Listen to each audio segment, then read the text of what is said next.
नमस्कार दोस्तों। आज के पॉडकास्ट में एक खास मेहमान हमारे बीच हैं, जिन्होंने एक स्कूली स्तर की पढ़ाई जो है एक छोटे से स्कूल में किया और ग्रामीण स्तर से इन्होंने इंटर किया।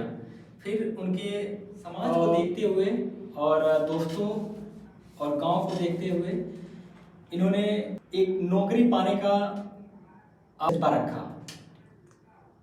उन्होंने 2 साल की कड़ी मेहनत में मुकाम हासिल किया है। 19 साल का लड़का जिन्होंने इंटर पास करते ही पढ़ना स्टार्ट किया, अभी ग्रेजुएशन कंप्लीट नहीं हुआ, उसके दौरान इन्होंने अपनी सरकारी जॉब हासिल कर लिया है, जो अपने आप में एक मिसाल है, जिन्होंने लाखों युवाओं के लिए इन्होंने बन चुके हैं, जो एक यूं कहा जाए कि एक मोटिवेशन है। तो आइए मिलवाते हैं इस खास मेहमान से। हाँ, तो आप अपने बारे में थोड़ा सा एक ब्रीफ इंट्रोडक्शन दीजिए। हमारा नाम अभय प्रताप सिंह है, गांव कांध पड़ता है महाराजगंज जिले में, और पिता का नाम वीरेंद्र सिंह है। चलिए, बहुत अच्छी, यानी कि आप ग्रामीण परिवेश से हैं। अच्छा बताइए, आपका बचपन कैसा रहा? बचपन तो मस्ती खेलकूद में बीता है, ज़्यादा शुरू में पढ़ाई नहीं करते थे। क्या आप शुरू से ही गवर्नमेंट जॉब में जाने का फैसला लिया था या इंटर हाई स्कूल पास करने के बाद? इंटर में आए तभी से सपना मतलब था कि सैनिक बने, देश का सैनिक के लिए? हाँ, फोर्स लाइन में।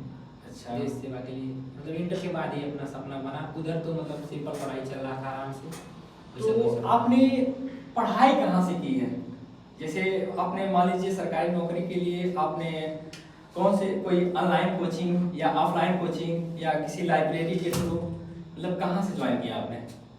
स्कूली शिक्षा तो गांव के एक स्कूल जो मेरे बड़े पापा खुद चलाते हैं, अच्छा, वहीं से स्कूली शिक्षा 1 से 8 तक हुआ है। फिर बगल के गांव से 9 से 12 तक का अपना, वो भी गांव में ही? हाँ, वो भी गांव में ही है। 9 से 12 तक वहाँ पर मतलब इंटर लेवल का फाइनल हुआ। उसके बाद अभी मतलब ग्रेजुएशन चल ही रहा था, उसी दौरान मतलब अपना जॉब लग गया। चलिए, बहुत अच्छी बात है, यानी कि आपने ग्रेजुएशन के दौरान आपने नौकरी पा ली। आप बताइए कि पढ़ाई के दौरान सबसे बड़ी मुश्किलें क्या आई आपकी? पढ़ाई के दौरान मुश्किलें तो बहुत आई, मतलब जैसे ग्रामीण परिवेश से हैं तो घर पे भी मतलब पैसा का समस्या रहता था हर चीज़ का, तो अपना कमी संसाधनों में धीरे धीरे अपना पढ़ाई किए, लक्ष्य को हासिल। अच्छा बताइए, आपने कोई लाइब्रेरी ज्वाइन किया था? हाँ, लाइब्रेरी ज्वाइन हमने किया था। यहीं पर गांव में भी वो भी लाइब्रेरी खुला है, 1 साल हुआ लाइब्रेरी खुले।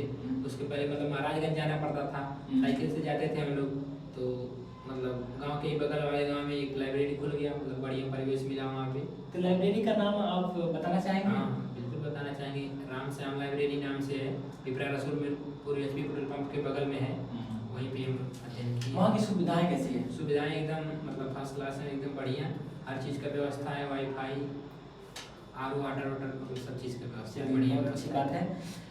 पिपरा रसूलपुर ग्राम में ही, यानी कि गांव में ही जो है लाइब्रेरी खुली हुई है रामश्याम, तो आप आ सकते हैं। फैसिलिटी A1 क्वालिटी की है जो शहरों में है। तो हम आगे बढ़ते हैं। अच्छा बताइए, आपका डेली रूटीन क्या था? डेली रूटीन मतलब तैयारी के दौरान यही था, मतलब सिलेबस पहले कंप्लीट किए। अच्छा, उसके बाद मतलब दिन में 2 टेस्ट मतलब लगाते थे, 2 मॉक टेस्ट और 4 शॉर्ट मॉक टेस्ट लगाते थे, चारों सब्जेक्ट का, हिंदी, मैथ, मतलब जीएस, फिर अच्छा रीजनिंग का। टेस्ट के लिए आपने कौन से प्लेटफॉर्म को चूज किया? टेस्ट के लिए टेक्स्ट बुक सबसे बढ़िया मतलब है। उसी दौरान रोजगार विद्यांकित का भी टेस्ट हम लोग मतलब लगातार लगाए हैं। अच्छा, वो भी यानी मतलब कि बढ़िया टेस्ट। 8WA का बैच भी आपने लिया था? बैच मतलब नहीं लिए थे। अच्छा, सेल्फ स्टडी किया था? हाँ, यूट्यूब से, रोजगार विद्यांकित यूट्यूब चैनल से मतलब पढ़ाई की। तो भाई ने अपना 1 रुपये भी इन्वेस्ट नहीं किया है, मतलब जो भी किया वो लाइब्रेरी लेने के लिए, यानी कि कम संसाधन में यूट्यूब पर 8WA का जो वीडियो आता है प्रैक्टिस सेट, उसी के हिसाब से इन्होंने तैयारी किया और सफलता हासिल की। और ये भी बताना चाहूँगा कि टेक्स्ट बुक जो है एकदम सस्ते में और बढ़िया कंटेंट दे करके आपको परीक्षा के लिए बढ़िया से तैयार करता है, तो टेक्स्ट बुक ले सकते हैं। अच्छा बताइए, आपको कभी ऐसा लगा कि सिलेक्शन नहीं होगा पढ़ाई के दौरान? एक समय तो लगा, जैसे मतलब इंटर पास किए 1 साल हुआ था, तो इधर थोड़ा मतलब तैयारी अच्छा नहीं था और उम्र भी नहीं हुआ था 18 साल, तो फॉर्म भी नहीं भरा पाया था, तैयारी भी नहीं था उतना बढ़िया। अच्छा। तो मतलब हमको लगा कि नहीं हो पाएगा इस बार, और फॉर्म भी नहीं डाल पाए। फिर अगले साल तैयारी लगी, फिर 2025 में फॉर्म पहली बार फॉर्म पड़ा, वही उसी में सिलेक्शन हो गया। यानी कि आपका फर्स्ट अटेम्प्ट? हाँ, first। बताइए, भाई का फर्स्ट अटेम्प्ट है। जो लोग 2 बार 3 बार करते हैं वो निराश ना हो, और इनका मानना है कि 1 साल अगर मेहनत कर ले रहे हैं आप, तो सिलेक्शन पाना आसान है। अच्छा बताइए, उस वक्त आपने मोटिवेट कैसे? घर की परिस्थितियों को देखकर मतलब मोटिवेशन मिलता है खुद।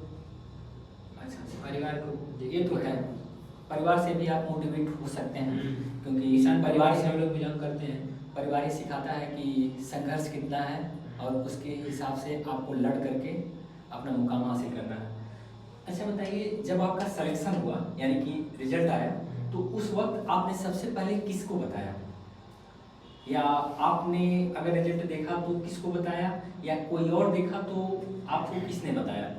जिस दिन मतलब रिजल्ट आया था उस दिन हम मतलब लाइब्रेरी में ही थे, मोबाइल देख रहे थे, तो रिजल्ट आया था, दोस्तों का कॉल आया, मतलब रिजल्ट आ गया है, तो मतलब दोस्त लोग भी पहले मुझे बताया कि रिजल्ट आ गया है, तुम्हारा हो गया। मतलब मैं बहुत खुश था, दोस्त लोग भी बहुत खुश थे। सबसे पहले मैंने मतलब घर पे कॉल किया, पापा को बताया, पापा भी बहुत खुश थे। चलिए, बहुत उस वक्त आप लोग का फीलिंग कैसी थी? मतलब अच्छा फीलिंग था, एकदम खुश थे हम लोग, सब लोग खुश थे, पूरा लाइब्रेरी खुश था।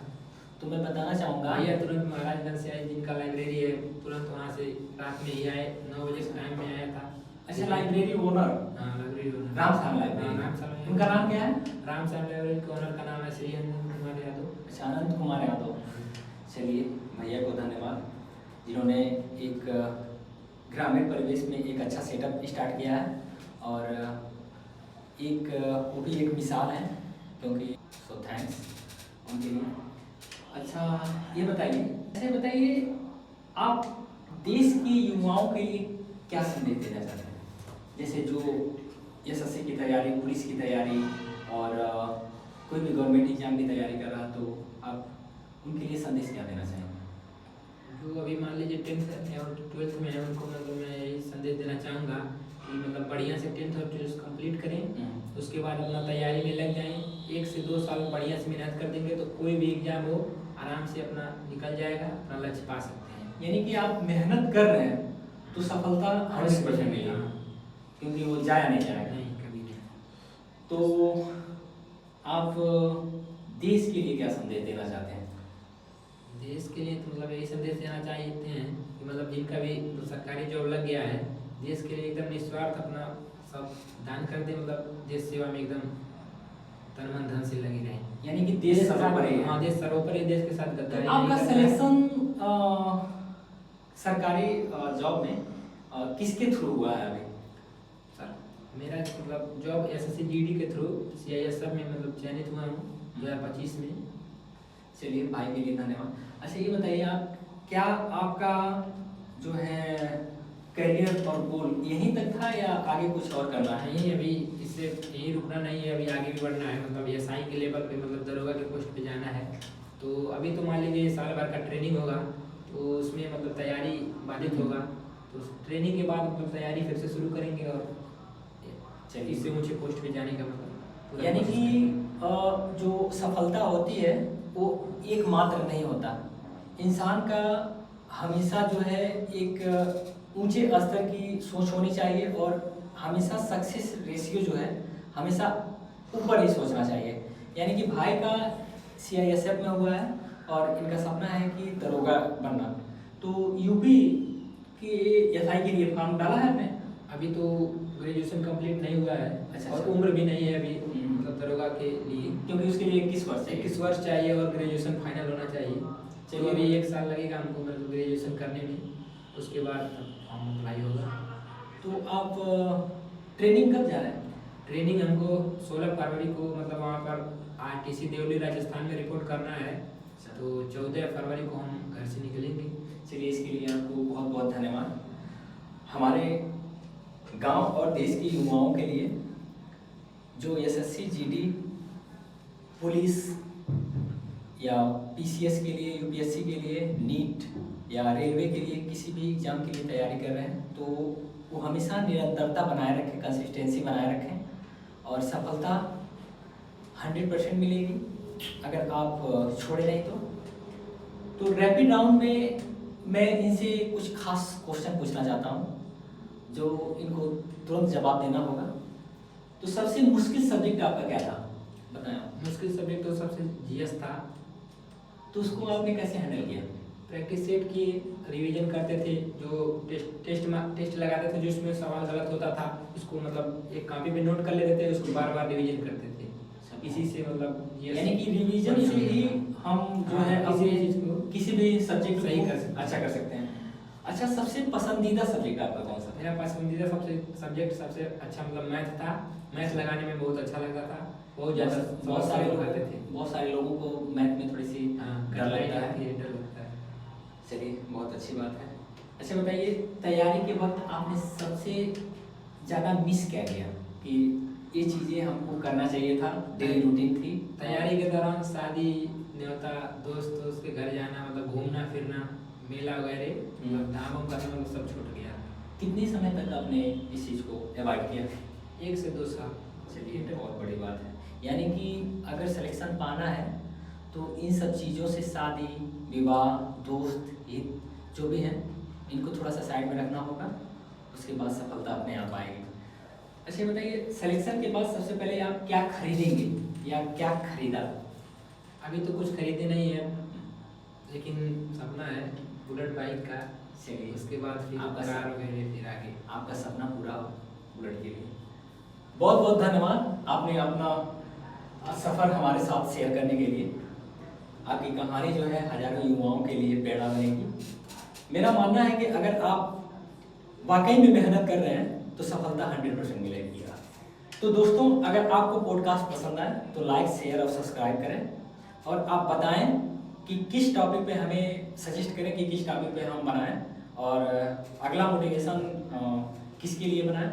क्योंकि मेरा मानना है कि एक आम इंसान की भी ज़िंदगी होती है, तो हमेशा हम प्रेफर करेंगे कि एक आम इंसान की ज़िंदगी जो है उसके बारे में कहानियाँ बताएं। क्योंकि बहुत सारे लोग, बहुत सारे बड़े यूट्यूबर और पॉडकास्ट वाले बड़े बड़े हाई प्रोफाइल लोगों का पॉडकास्ट लेते हैं, तो मैं चाहूँगा कि एक आम इंसान की भी कहानी होती है, उनकी भी कहानी सुनी जा सकती है, और उनकी भी एक खुद में एक मोटिवेशन है।